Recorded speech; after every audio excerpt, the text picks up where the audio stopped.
Hello everyone, welcome to English voice classes. आप सभी का इंग्लिश वॉइस क्लासेस के एक नए वीडियो में बहुत बहुत स्वागत है। आज जो वीडियो है ये आपका एक बहुत बड़ा कंफ्यूजन क्लियर करने वाला है, जो कि है कभी तो आपने सुना है कि लोग बोलते हैं हैज हैव प्लस वर्ब का थर्ड फॉर्म, जैसे कि आई हैव इनवाइटेड, और दूसरी तरफ कभी कभी लोग बोल देते हैं आई हैव बीन इनवाइटेड। अब देखिए, दोनों तरफ हैज हैव होता है और दोनों तरफ थर्ड फॉर्म होता है, लेकिन एक बीन भैया लाके कंफ्यूजन बढ़ा देते हैं। तो पता कैसे चले कि ये बीन बजानी कब है? अब देखिए, ये दोनों एक्टिव और पैसिव के रूप हैं। आपने एक्टिव पैसिव हमेशा बहुत सुना है, स्कूल में सुना होगा, बहुत सारे वीडियोस देखे होंगे, बुक्स पढ़ी होंगी, या अगर आप किसी इंस्टीट्यूट में जाके पढ़ रहे हैं तो ये एक्टिव और पैसिव वर्ड आपको बहुत परेशान करता होगा। अब ये बीन भैया बचते ही तब हैं जब सेम फ्रेमिंग पैसिव में बोली जाती है। मैं जल्दी से एक्टिव पैसिव का कंसेप्ट क्लियर कर दूं। अगर आप मेरे पुराने सब्सक्राइबर हैं, आई एम श्योर आपने मेरे पुराने वीडियोस डिटेल में एक्टिव पैसिव पे देखे होंगे। पर देखिए, ये दोनों परफेक्ट टेंस है। अब परफेक्ट टेंस क्या होता है? परफेक्ट में हम सामने वाले को बोलते हैं देखो पक्के से ये चीज हो गई है, जैसे मैंने ये वीडियो बना लिया है, या मैं पहुंच गया हूं, या मैंने इनवाइट कर लिया है। तो अब ये दोनों जो फ्रेमिंग है ये परफेक्ट टेंस की है। एक है active has have plus verb का थर्ड फॉर्म, और दूसरा है passive has have plus been plus verb का थर्ड फॉर्म। अब देखिए, क्योंकि दोनों के हेल्पिंग वर्ब, जैसे मैं हीरो बोलती हूँ, हैज हैव भी है और दोनों के साथ क्रिया का भी थर्ड फॉर्म बोला जा रहा है, तो पैसिव भैया ने कहा भाई ये तो कोई बात नहीं हुई। आप यहाँ भी हीरो भी सेम रख रहे हैं, क्रिया का फॉर्म भी सेम रखे हैं, तो पता कैसे चलेगा कि एक्टिव कब बोल रहे हैं और पैसिव कब बोल रहे हैं? तब डिसाइड हुआ कि भाई ठीक है पैसिव भैया, तुम्हारे साथ बीन बजा लेंगे, बीन बोल देंगे। पर मुझे पता है इतना एक्सप्लेनेशन काफी नहीं होगा, इसीलिए हमेशा की तरह बहुत सारे एग्जांपल्स लाई हूं ताकि ये कंसेप्ट क्लियर हो पाए। अब देखिए, ये जो बीन है ये हमेशा पैसिव में ही लगे जरूरी नहीं है। एक क्रिया होती है बी, बी यानी कि होना, और बी का थर्ड फॉर्म भी बहुत बार बीन होता है, बहुत बार नहीं हमेशा, लेकिन जब आप बहुत बार एक्टिव सेंटेंस बोलें तो हैव के बाद अगर आप क्रिया का ही थर्ड फॉर्म बोले तो भी बीन बजेगी। ये मैं आगे क्लियर करूंगी। अब देखिए, एक्टिव और पैसिव में डिफरेंस क्या है? एक्टिव वो सेंटेंसेस होते हैं जहां आप बताते हैं कि देखो ये करता है। ये मैं एग्जांपल्स के थ्रू आपको बताती हूँ। जैसे देखिए, पहला example, we have clean the room. अब आज क्योंकि मैं आपको परफेक्ट टेंस पढ़ा रही हूँ, ये बिल्कुल याद रखिएगा, यहां लगेंगे आज वर्ब के थर्ड फॉर्म दोनों तरफ। तो देखिए, जो पहला एग्जांपल है, यहां आप बोल रहे हैं we have cleaned the room. अब आपने क्या बोला? परफेक्ट टेंस बोलते ही तब है जब आप जताते हैं कि देखो काम हो गया है। अब परफेक्ट टेंस को लेके भी बहुत बार लोग कंफ्यूज रहते हैं। बहुत बार मेरे स्टूडेंट्स बोलते हैं मैम प्रेजेंट परफेक्ट तो वो होता है ना जब काम हो गया और असर अभी भी हो। अब इन तरह के डेफिनेशंस में खुद को ना फंसाएं, आप बस समझ लें सिंपल प्रेजेंट होता है रोज की बात, जैसे मैं पढ़ाती हूँ। पर मान लीजिए मैंने पढ़ा दिया है, आपको बताना है कि काम हो गया है या काम पूरा नहीं हुआ है, तब आपकी लाइफ में काम आते हैं present tense, present perfect tense, जिसके हेल्पिंग वर्ब क्या है? हैज हैव, और उनके साथ क्या लगता है? वर्ब का थर्ड फॉर्म। वैसे ही पैसिव भी परफेक्ट टेंस में होता है, लेकिन सिर्फ डिफरेंस ये होता है कि काम पूरा हो गया है, लेकिन क्योंकि ये पैसिव है आप बताते नहीं है कि किसने किया, या अगर बताते भी हैं तो लास्ट में हम बाय लगा के बोल देते हैं। मैं जब एक्टिव और पैसिव सिखाती हूँ, क्योंकि मेरा मेन पर्पस स्पोकन इंग्लिश है, मैं ये स्टूडेंट्स को बिल्कुल क्लियर कर देती हूँ कि अगर आपको पता है करता कौन है, करने वाला कौन है, तो पैसिव में लास्ट में बोलने की जरूरत ही नहीं है बाय ये। अगर मान लीजिए आपको पता है कि प्रियंका मैम ने इंग्लिश पढ़ाई है, तो आप सीधे एक्टिव में बोलें, ना कि इंग्लिश प्रियंका मैम द्वारा पढ़ाई गई है। अगर आपको पता है कोई चीज करता है, आपको पता है उस कर्ता का नाम क्या है, तो आप फ्रेमिंग रखें हैज हैव और वर्ब का थर्ड फॉर्म। दूसरी तरफ अगर आपको जताना है कि काम हो गया है लेकिन आप ये नहीं बता रहे हैं काम किसने किया है, या अगर आप बता भी रहे हैं तो लास्ट में बाय लगा के बोलना चाह रहे हैं, तब आपकी लाइफ में आ जाएंगे परफेक्ट का ही पैसिव। अब फ्रेमिंग क्या हो जाएगी? Same has have, helping verb same रहेंगे, वर्ब का थर्ड फॉर्म ही बोलेंगे, लेकिन आप चिपका देंगे बी। तो अब पता लगा, कुछ लोग बोलते हैं आई हैव इनवाइटेड, उसमें वो बता रहा है किसने इनवाइट किया है, मैंने इनवाइट किया है, तो वो बोलता है आई हैव इनवाइटेड। दूसरी तरफ वो बोलेगा कि यार मुझे इनवाइट किया गया है, अब वो ये नहीं बता रहा किसने इनवाइट किया है तो ये भी प्रेजेंट परफेक्ट ही, काम पूरा हो गया है, मुझे इनवाइट किया गया है, तो वो बोलेगा आई हैव बीन इनवाइटेड। इसीलिए आप रियल लाइफ में जब लोगों को इंग्लिश बोलते हुए सुनते हैं तो दोनों ही चीजें सुनते हैं। ही हैज पेड यानी कि उसने पे कर दिया है, ही हैज बीन पेड यानी कि वो करता नहीं है, उसे पे कर दिया गया है। तो एक्टिव और पैसिव में क्या फर्क है? एक तरफ मैंने इंग्लिश पढ़ाई है, ये टॉपिक मैंने पढ़ा दिया है, एक्टिव। दूसरी तरफ अगर मैं कहूंगी ये टॉपिक पढ़ा दिया गया है, तो मैं बता नहीं रही कि कौन करता है, मैंने नहीं पढ़ाया या सर ने पढ़ाया, किसी ने भी पढ़ाया, पर मैं अपने स्टूडेंट्स को बोल रही हूँ this topic has been taught. दूसरी तरफ जब मैं खुद को हाईलाइट करूंगी तो मैं बोलूंगी I have taught this topic. ऐसे बोल के समझ में नहीं आएगा, इसलिए चलिए जल्दी से डेली लाइफ के कुछ सेंटेंसेस देखते हैं ताकि आपको पता लग जाए कि बीन कहां बजानी है। मैं फिर से बोल रही हूं, बीन बजेगी जब आप पैसिव सेंटेंस बनाएंगे परफेक्ट में। और परफेक्ट कब बोला जाता है? जब आप जताते हैं देखो भाई ये काम हो गया है, या आप किसी से बोलते हैं ये काम नहीं हुआ है, या क्या ये काम हो गया है, या डब्ल्यू वर्ड में भी आप पूछ सकते हैं कि यार ये काम कैसे हो गया है, तुमने किताब कब पढ़ ली है। तो जो भी है, जब काम पूरा हो गया है, आप पूछ रहे हैं, मना कर रहे हैं या किसी को बता रहे हैं, तब आप परफेक्ट टेंस यूज करेंगे। परफेक्ट टेंस दो तरह के हैं, एक्टिव और पैसिव। जब आप बताते हैं करता कौन है तो एक्टिव, जब आप बताते नहीं हैं कि काम किसने किया है, बस आप सूचित कर रहे हैं कि देखो ये काम हो गया है, केक्स बना लिए गए हैं, टेंशन मत लो, पैसिव। मैंने केक बना दिया है, तो फिर एक्टिव। चलिए सेंटेंसेस को देखते हैं ताकि ये कंसेप्ट आज के आज क्लियर हो जाए। पहला सेंटेंस है we have clean the house. अब मैंने बताया बार बार मैं ये चीज नहीं बोलूंगी, फिर कमेंट करेंगे लोग मैम आप बहुत रिपीट करती हैं। मैं लास्ट बार बोल रही हूँ वर्ब का थर्ड फॉर्म दोनों तरफ। हेल्पिंग वर्ब क्या है? हैज हैज सिंगुलर के साथ, हैव प्लूरल के साथ। इसमें बिल्कुल डाउट मत रखिए, एस हैज में आ रहा है तो सिंगुलर यानी कि ही शी इट, कोई एक नाम कोई एक जगह के साथ आप हैज बोलेंगे। और हैव प्लूरल के साथ, प्लूरल यानी कि बहुवचन, आई यू वी दे, दो नाम ज्यादा जगहें, दोस्त पीपल ज्यादा लोग हैं तो है। एक बंदा है, एक इंसान है, एक नाम है, एक जगह है, इट है, नोबडी, समबडी, एवरीवन, इन सब के साथ है। ठीक है, चलिए तो we have clean the room, बिल्कुल सिंपल सा सेंटेंस है, हमने रूम साफ कर दिया है। देख लो भाई काम हो गया है, तो आप इसको कैसे बोलेंगे? We have clean the room. उस दिन किसी ने कमेंट किया था कि मैम आपके सारे सेंटेंस मैं लिखता हूं और फिर बोलता हूं, इससे बढ़िया तरीका कोई नहीं हो सकता। अगर आप सेंटेंसेस को बोले, समझ लें कंसेप्ट और धड़ाधड़ डेली लाइफ में यूज करें। जब मुझे काम पूरा करना है और जताना है तो मैं बोल दूंगा subject we have clean the room. पर मान लीजिए आपको ये नहीं बताना कि रूम किसने साफ किया है, लेकिन आपको जताना है कि भाई देखो रूम साफ कर दिया गया है। मैंने क्या समझाया? आपको सिर्फ बीन लगा देना है। तो देखिए सेम एग्जांपल है, the room has been clean. अब आप कहेंगे मैम यहाँ तो हैव आ रहा था, यहाँ हैज क्यों आया? हैज इसलिए आया क्योंकि अब आप किसको साफ कर रहे हैं? एक रूम को। तो एक रूम है तो मैंने बता दिया सिंगुलर के साथ हैज, प्लूरल के साथ हैव। तो यहां आपने नहीं बताया है कि रूम किसने साफ किया, आप सिर्फ बोल रहे हैं देख लो रूम साफ कर दिया गया है, the room has been clean. बजाना बीन क्योंकि ये पैसिव था, आप नहीं बता रहे करता कौन है। दोबारा बोल रही हूं, we have clean the room, बड़े गर्व से आप बोल रहे हैं हमने कमरा साफ कर दिया है। दूसरी तरफ आप बोल रहे हैं the room has been clean, जाके देख लो किसने साफ किया, तुमको लेना देना नहीं होना चाहिए, पर कमरा साफ हो गया है, the room has been clean. Clear? चलिए एक एग्जाम्पल से तो काम बनेगा नहीं, इसीलिए आगे बढ़ते हैं। नेक्स्ट सेंटेंस है दे हैव वार्न्ड द बॉयज। अब देखिए करता है दे, कुछ लोग हैं, वो लोग, हैव क्योंकि ज्यादा लोग हैं, वार्न्ड। अब वार्न करना एक क्रिया है। अगर आप किसी को चेतावनी देते हैं कि देखो भाई ये करना गलत है, वार्न, वार्निंग सुना है आपने, वैसे ही वार्न, वार्न्ड, वार्न, हल्का सा ईडी बोलना है, वार्न्ड। तो दे हैव वार्न्ड द बॉयज, उन लोगों ने, अब हमेशा नाम नहीं ले रहे, नाम लेने की जगह आप बता दे रहे हैं वो लोगों ने लड़कों को चेतावनी दे दी है, काम हो गया है, डरो मत, दे हैव वार्न्ड द बॉयज, अगली बार वो ये गलती नहीं करेंगे, दे हैव वार्न्ड द बॉयज। लेकिन मान लीजिए आपको कहना है लड़कों को चेतावनी दे दी गई है। अब दोनों में डिफरेंस क्या है? बहुत बार हम लाइफ में बोलेंगे उन लोगों ने चेतावनी दे दी है, पर ये भी तो बोलना पड़ सकता है कि देखो लड़कों को चेतावनी दे दी गई है, डरो मत। अब आप नहीं बता रहे किनने वार्निंग दी है, तो आपने सेम रखा, यहाँ किनको चेतावनी दी गई है? The boys. अब बॉयज आते ही देखिए ज्यादा लोग हैं तो हैव लगा दिया, the boys have been warned, ये भी वर्ब का थर्ड फॉर्म ही है।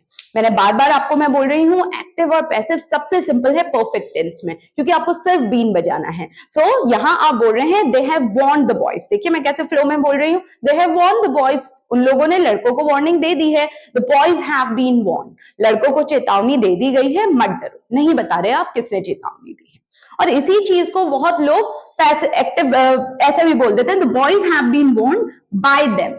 अब देखिए, मैं हमेशा कह रही हूँ, अगर आपको पता है कर्ता कौन है तो फिर आप सीधे एक्टिव में ही बोल दीजिए। उन लोगों ने चेतावनी दे दी है, लास्ट में बाय देम क्यों करना, फालतू में कंफ्यूजन बढ़ेगा। तो दिमाग में फंडा सिंपल रखिए, ठीक है मैम, अगर हम बता रहे हैं कर्ता कौन है, किसने काम किया है, तो हम एक्टिव बोलेंगे, हैज हैव प्लस वर्ब का थर्ड फॉर्म। और अगर हम नहीं जानते या नहीं बताना चाह रहे हैं, काम तो हो गया है, लड़कों को चेतावनी दे दी गई है, लेकिन किसने दी है नहीं बता रहे हैं, तो हम क्या करने वाले हैं, सीधे बीन लगा के वर्ब का third form, the boys have been warn. कुछ और सेंटेंस देखते हैं। Nobody has done it before. किसी ने ये काम आज से पहले नहीं किया है। अब आप कहेंगे मैम यहाँ ना ही आया, ना शी आया, ना किसी का नाम आया, अब ये एक्टिव कैसे है, कर्ता कौन है इसमें? देखिए, इसमें कर्ता है nobody। हमेशा कोई कर्ता हो, आप बता दे रहे हैं ना किसने आज से पहले ये काम नहीं किया है, किसी ने, तो यहां मेरा सब्जेक्ट है nobody। अब nobody, somebody ये सब सिंगुलर है, इनके बाद have नहीं बोलना। nobody has do का थर्ड फॉर्म डन, ये तो सबसे प्यारा क्रिया होता है, do, did, done। so nobody has done it before। आज से पहले ये काम किसी ने नहीं किया है। देखिए, ये परफेक्ट है, ये रोज की बात नहीं, आप कह रहे हैं ये काम आज तक नहीं किया गया है, नहीं किया जाता है, नहीं बोल रहे आप, आज तक ये कोई पर्टिकुलर काम है, काम पूरा आज तक नहीं हुआ है, ये काम आज तक नहीं किया गया है। Nobody has done this work before। अब मान लीजिए इसको पैसिव में बोलना है, नहीं बताना चाह रहे हैं आप बस बोल रहे हैं भाई ये काम आज तक किया ही नहीं गया है। यहाँ आपको कहीं कर्ता सुनाई दे रहा है नहीं ना, तो ये बनेगा पैसिव में, इसीलिए इसको आप बोलेंगे this has never been done before. कमाल हो गया, ये आज तक कभी नहीं किया गया है।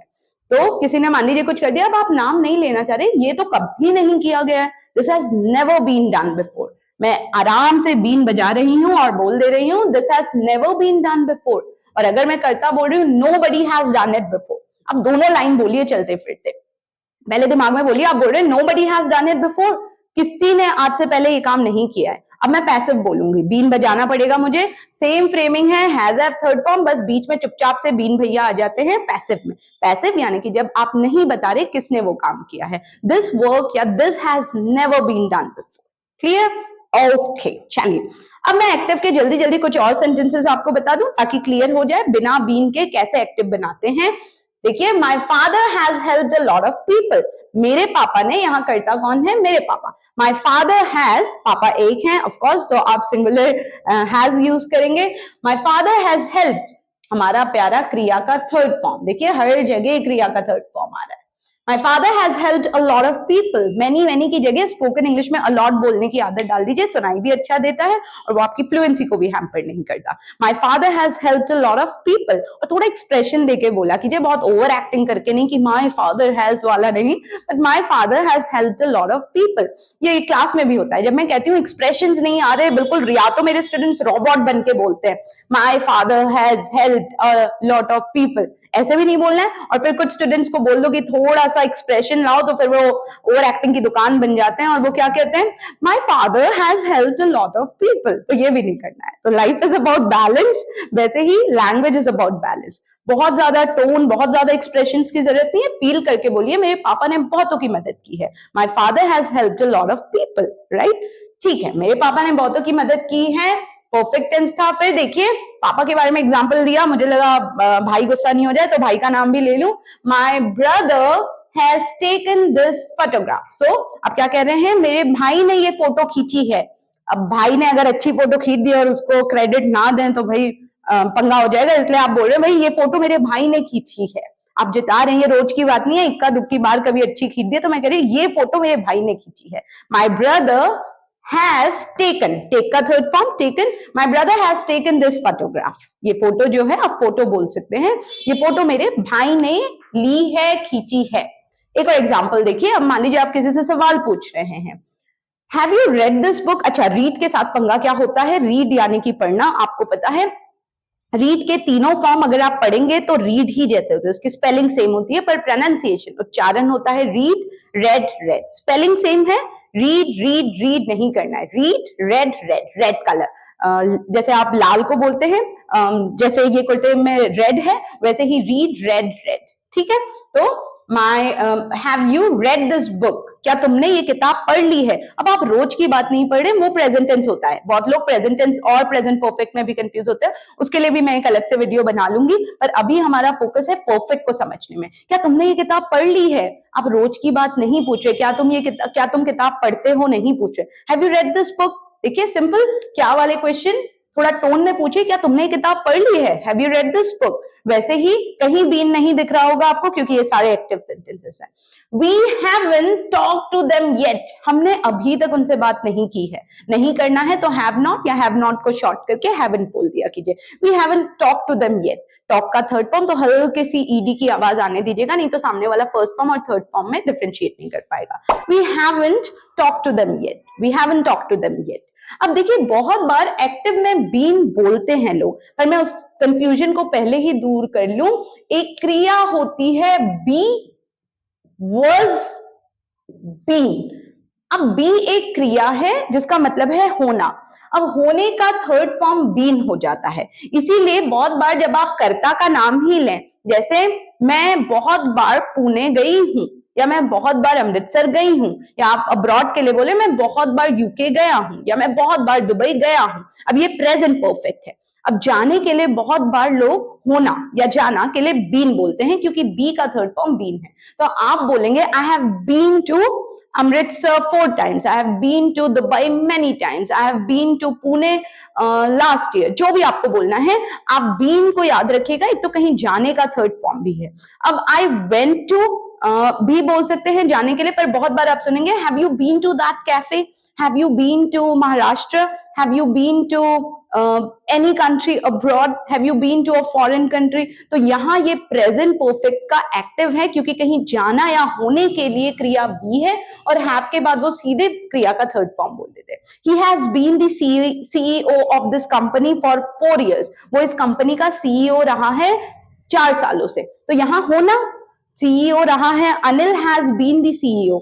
I have been very lucky, ये करता ही मैं हूं। अगर मुझे बोलना है मैं बहुत लकी रही हूं तो मैं होने का थर्ड फॉर्म बोल रही हूं, I have been very lucky. यहां बीन के बाद कोई क्रिया नहीं लग रही, इसके तरह यहां हम क्रिया को ही बीन बोल रहे हैं। I have been very busy, I am sorry मैं बहुत बिजी रही हूं। तो कुछ सिचुएशन में बीन एक्टिव में भी लगता है, पर वो आपको पता लग जाएगा क्योंकि वो बीन हैज हैव के बाद क्रिया का ही कौन सा फॉर्म है, third form. I am sorry, I have been very nervous, I have been very busy. अच्छा, I have been to New York और I have gone to New York, दोनों सुनेंगे आप। अब अगर कोई बोल रहा है I have been to New York, यानी कि वो न्यूयॉर्क जाके वापस आ गया है, वो वहां गया था और वापस आ गया। I have gone to New York यानी कि वो अभी भी न्यूयॉर्क में है। मान लीजिए मैं आपको बोलूंगी I have been to Delhi, मतलब मैं बहुत बार दिल्ली गई हूँ, ठीक है, और वापस भी आ गई हूँ। I have gone to Delhi यानी कि मैं अभी भी दिल्ली में हूँ, मैं दिल्ली में गई हूँ मतलब मैं अभी भी हूँ। तो अगर कोई बोले I have been to this place, यानी कि वो बस आपको सूचित करे मैं गया हुआ हूँ भाई, ज्यादा ज्ञान मत दे, मुझे पता है उस जगह के बारे में। I have gone to that place यानी कि अभी भी मैं उसी जगह पे हूँ। I have gone to Delhi यानी कि मैं अभी जयपुर में नहीं, दिल्ली में हूँ। But I have been to Delhi मतलब मैं दिल्ली में मैं भी गई हुई हूँ, ऐसा नहीं कि मुझे दिल्ली के बारे में चीजें नहीं पता। क्लियर? तो ये थे सारे एक्टिव जहां आप क्या कर रहे हैं, हैज हैव प्लस वर्ब का थर्ड फॉर्म। अब अगर आप जम के इन सेंटेंस को बोलेंगे और अगर आप सुन रहे हैं मैं जैसे बोल रही हूं, तो कहीं ना कहीं आपके दिमाग में एक्टिव तो बिल्कुल क्लियर हो गया होगा, हैज हैव प्लस वर्ब का थर्ड फॉर्म। अब देखिए यहां तक मैंने कंपेयर किया था, कुछ और जल्दी से पैसिव के बता दूं जहां बीन बचेगा। अब यहां बीन जो लगेगा, यहां मैंने जब बताया था तो क्या हो रहा था, सीधे हैज हैव के बाद I have been happy, I have been serious, I have been ill, यहां क्रिया ही होना थी। यहां बीन के बाद आप एक और क्रिया का थर्ड फॉर्म बोलेंगे। जैसे देखिए, the staff have been trained, staff plural होता है, स्टाफ एक नहीं है तो हम हैज नहीं बोल रहे हैं। आप कह रहे हैं देखो staff have been trained, staff जो है उसको ट्रेनिंग दे दी गई है, किसने दी है मैं नहीं बता रही। तो ऐसी सिचुएशन में आपको क्या करना पड़ेगा, the staff have been trained, बिना बीन के नहीं काड़ी चलेगी क्योंकि आप कर्ता को मेंशन नहीं कर रहे। अब बहुत लोग क्या करते हैं, the staff have been trained last में बता देते हैं बाय दिस डिपार्टमेंट या by us, by Anil, by Ravi, by Madhur, by Ali, by जिसका भी नाम, ठीक है। वैसे ही देखिए, the lights just have been switched on, अब क्या है, the lights just have been switched on, यहां काम हो गया है, लाइट्स अभी अभी ऑन की गई हैं। आप नहीं बता रहे किसने ऑन किया है, आप सिर्फ क्या कह रहे हैं, लाइट्स को अभी अभी ऑन किया गया है। अब यहाँ कर्ता का कहीं मेंशन ही नहीं है तो आप बस बोल रहे हैं the lights have been switched on, ठीक है। वैसे ही एक और पैसिव देखते हैं, I have been asked to say this, asked to say this, ask पूछना होता है, और अगर कोई बोल रहा है ask to do, ask to go, ask to eat, यानी कि किसी ने उसको ये चीज करने को कही है, तो यहां वो क्या बोल रहा है, I have been asked to say this, मुझे ये चीज कहने को कही गई है। अब बहुत लोग आई सुनते ही कहेंगे मैम ये तो एक्टिव करता है, आई। यहाँ बेचारा आई करता नहीं है, उसको किसी ने ये चीज कहने को कहा है, काम पूरा हो गया है, मुझे ये चीज कहने को कही गई है। I have been asked to say this. अगर मैं बोलती रवि ने मुझे ये कहने को कहा है, मैं रवि का नाम बहुत ले रही हूँ, अगर कोई रवि जी मुझे देख रहे हैं तो आई एम सॉरी, मुझे बस एक नाम लेना है तो मैं रवि का नाम ले रही हूँ, मुझे रवि नाम पसंद है इसीलिए, ठीक है। Okay, I have been asked to say this. अगर मैं कह रही हूँ रवि ने मुझे ये कहने को कहा है, मैं सीधे एक्टिव में जाऊंगी। Ravi has asked me to say this. Been भैया का चैप्टर खत्म, क्योंकि मैं बता रही हूँ किसने मुझे कहने को कहा है, पर मैं यहाँ नहीं बता रही आपको, मैं तो बस आपको ये कह रही हूँ मुझे तो ये कहने को कहा है, इसलिए मैं कह दे रही हूँ। I have been asked to say this. Been भैया बजेंगे जब कर्ता का नाम नहीं ले रहे। Have you been informed? अब देखिए यू देख के एक्टिव नहीं सोचना है हमेशा। आप कह रहे हैं क्या तुमको इन्फॉर्म कर दिया गया है? यार मुझे तो किसी ने बताया ही नहीं, क्या तुमको इन्फॉर्म कर दिया गया है? यहाँ करता नहीं है। क्या रवि ने तुम्हें इन्फॉर्म कर दिया है? आप नहीं बोल रहे हैं। क्या उसने इन्फॉर्म कर दिया है? क्या अंकिता ने इन्फॉर्म कर दिया है? क्या जितेंद्र ने इन्फॉर्म कर दिया है? क्या सोनू ने इन्फॉर्म कर दिया है? क्या मिनी ने इन्फॉर्म कर दिया है? ये सब नहीं बोल रहे, आप सिर्फ क्या बोल रहे हैं? Have you been inform? क्या तुम्हें सूचना दे दी गई है? तो देखिए क्या कर रहे हैं, हैव यू बीन बज रहा है और क्रिया का थर्ड फॉर्म। एक लास्ट सेंटेंस और, मेरा पेट ही नहीं भरता, मुझे लगता है क्या पता अभी भी डाउट्स हो, एक एग्जांपल और दूंगी तो शायद और क्लियर हो जाएगा। They haven't been invited. अब देखिए आप दोनों सुनेंगे, दे हैवंट इनवाइटेड, बीन को छुपा देती हूँ, दे हैवंट इनवाइटेड, इसका मतलब है उन लोगों को इनवाइट ही नहीं किया गया है, ठीक है, दे हैवंट बीन इनवाइटेड। लेकिन मैं अगर कहूंगी दे हैवंट इनवाइटेड, मतलब उन लोगों ने निमंत्रण नहीं दिया है। यहाँ करता बिना बीन के वो लोग हैं। मैं एक नाम लेती हूँ, अगर मैं बोल रही हूँ अंकिता हैवंट बीन इनवाइटेड, या प्रियंका, मैं अपना नाम ले लेती हूँ, प्रियंका हैवंट बीन इनवाइटेड, यानी कि प्रियंका को तो निमंत्रण ही नहीं दिया गया है। अब किसने नहीं दिया है आप नहीं कह रहे, आप सिर्फ सामने वाले को बता रहे हैं देखो प्रियंका को तो निमंत्रण ही नहीं दिया गया है, Priyanka hasn't been invited. Priyanka होगा तो फिर मैं हैवंट नहीं हैजंट कर दूंगी। पर मान लीजिए मुझे बोलना है जितेंद्र ने प्रियंका को निमंत्रण ही नहीं दिया है, तो मैं कह दूंगी जितेंद्र hasn't invited प्रियंका, क्योंकि यहाँ मैं कर्ता को भी बता रही हूँ, कौन है यहाँ कर्ता, जितेंद्र। तो जितेंद्र hasn't invited प्रियंका। पर मान लीजिए जितेंद्र ने बड़े प्यार से प्रियंका को निमंत्रण दिया है, मैं कहूंगी जितेंद्र ने प्रियंका को बड़े प्यार से निमंत्रण दिया है, प्रियंका तो जाएगी। तो आप कहेंगे Jitendra has invited Priyanka with a lot of love, ठीक है। वैसे ही प्रियंका hasn't been invited, यहाँ बोल रहे दे हैवंट बीन इनवाइटेड, उन लोगों को निमंत्रण नहीं दिया गया है। आप किसी को बदनाम नहीं कर रहे, नाम नहीं बता रहे किसने निमंत्रण नहीं दिया है। तो ये थी पूरी कहानी परफेक्ट की। आई एम श्योर अगली बार अगर कोई इस फ्रेमिंग को यूज करेगा, I have taught this now, अब मैं क्या बोल रही हूँ, मैंने ये पढ़ा दिया है, करता मैं, ठीक है। अगर मैं बोलूंगी ये टॉपिक पढ़ा दिया गया है, मान लीजिए बहुत बार स्टूडेंट्स बाद में बोलेंगे कि मैम आपने तो बताया नहीं एक्टिव पैसिव में क्या फर्क है, परफेक्ट है या बीन लोग कब बोलते हैं, तो मैं कहूंगी भाई this topic has been taught, ये टॉपिक पढ़ा दिया गया है। मैं अपना नाम नहीं ले रही, मैं किसको फोकस कर रही हूँ, ये टॉपिक पढ़ा दिया गया है। तो ये था पूरी कहानी। आई एम श्योर अब आप बीन को लेके बिल्कुल कंफ्यूज नहीं होंगे। हैज हैव प्लस वर्ब का third form active, has have plus been plus verb का थर्ड फॉर्म पैसिव, यानी कि काम हो गया है लेकिन आप नहीं बता रहे कि काम किसने किया है। तो ये थी एक्टिव पैसिव परफेक्ट की कहानी, कहीं और देखने की जरूरत नहीं है। यही है स्पोकन इंग्लिश में जितना ज्ञान आपको ग्रामर का चाहिए। तो मैं हमेशा कहती हूँ इससे ज्यादा ग्रामर का नॉलेज लेने की जरूरत नहीं है स्पोकन इंग्लिश के लिए। बीन यहाँ बचता है, एक बीन यहाँ भी बचेगा, वो भी मैंने क्लियर कर दिया है। ये था आज का वीडियो। अगर आपको ये वीडियो पसंद आया हो, अगर आप पहली बार मेरा चैनल देख रहे हो, प्लीज चैनल को सब्सक्राइब कीजिएगा। मेरे पुराने सब्सक्राइबर हमेशा की तरह थैंक यू सो मच दिल से। हर वो इंसान जो एक कमेंट करता है और मैं खुद पर्सनली बड़े मन से सोच के रिप्लाई करती हूँ, थैंक यू तो मुझे बोलना होता ही है, फिर भी मैं सोचती हूँ मैं इनको और क्या कहूँ कि ये मेरा जो मन से थैंक यू निकल रहा है वो आप तक पहुंच पाए। मैं बहुत सारे स्माइलीज डालती हूँ ताकि मुझे लगे आप तक मेरा प्यार या वो सच में जो मैं थैंक यू बोल रही हूँ वो पहुंच जाए। हमेशा की तरह इस वीडियो को भी प्यार दीजिएगा और वेट कीजिएगा ऐसे ही एक इंटरेस्टिंग वीडियो के लिए जो इसके बाद आएगा। ये था आज का वीडियो, मिलते हैं अगले हफ्ते, तब तक के लिए बाय बाय।